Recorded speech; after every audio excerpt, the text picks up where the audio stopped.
Pangatlo,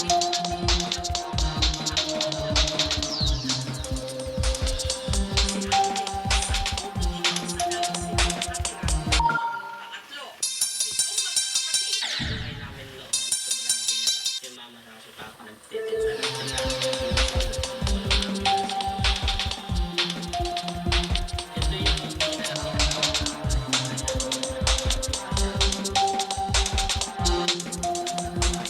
pag bumabagyo o malakas yung ulan, pumapasok yung tubig dito sa bahay namin. So ito naman yung kwarto namin. Mahirap kasi siyempre siksikan. Dito sa mama minsan natutulog sa lupa, nilalagyan ng karton or balig. Si Papa Onde, namatay siya noong 2012 dahil sa sakit ng kidney. Nangako ako sa kanya kaya ako na lang bahala sa mga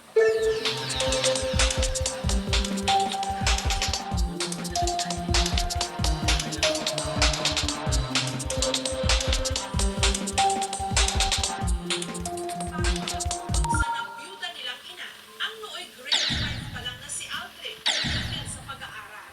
Yung i-aral namin panggasto sa sarili namin. Pagdating namin sa mga namin. Na hindi na ako mag-aaral kasi hindi na kakayanin. Kasi maghanap buhay. Yan ang mga anak ko.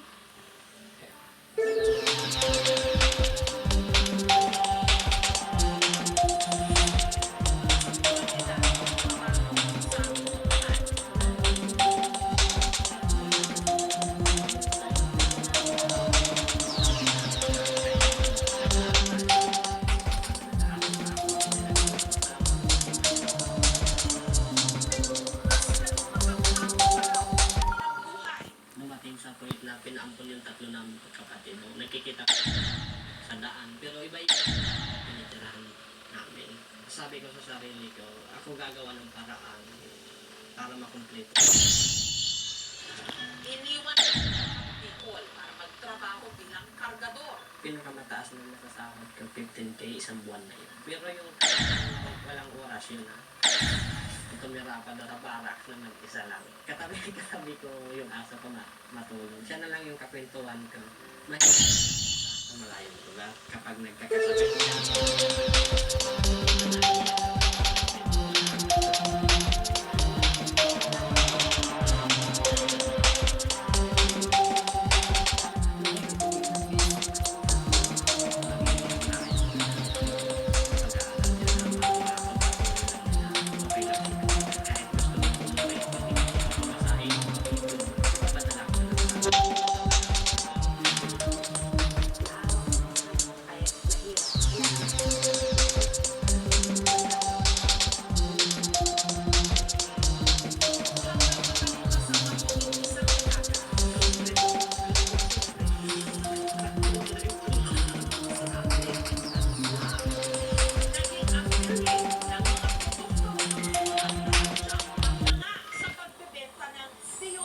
FDA approve po sa mga bossing ko.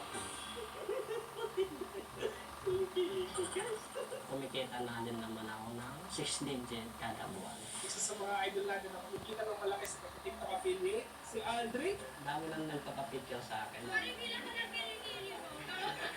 Tawag nga sa akin minsan kinikili mo. Kaya lang din yung lang sa kinikili. Kung noon, siksikan sila sa bahay at madalas sa sahig na lang natutulog ang kanyang ina. Ngayon, magpagawa na siya ng bagong bahay. Bili po kayo sa bagong bahay namin. Tara, itong bahay namin guys, hindi pa ito tapos. So ito yung CR namin na dati parang kasing laki na ng